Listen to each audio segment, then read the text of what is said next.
Okay, so guys, if on your PC, if sorting is not working, like right now I'm sorting it by date and then sorting it by name. Right now this folder is not responding to my sorting things, guys. As you guys can see, it is loading, and it is not sorting my files, guys. As you guys can see, it is remaining the same. We need to make it fast. So what we can do is we can just go to local disk C, because right now my files and folders are on local disk C. So you have to check where your files are. If your files are on any other drive, then you have to do this step on the drive.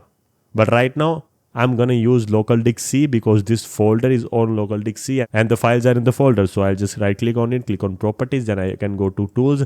And what we have to do is we have to defragment the drive, guys. This is the problem. That's why our files are not sorting. We'll just optimize the drive. And as you guys can see, this drive started trimming, guys.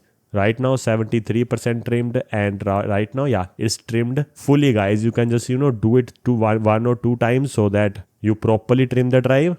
After that, just close it. Then we will go to our folder now, and as you guys can see, if we sort it now, it will work pretty fine, guys. As you guys can see, it's working pretty fine. Now if I sort it by name, this is sorted by name, and if I go to sort by date, it will sort by date. So yeah, this is how you can fix that.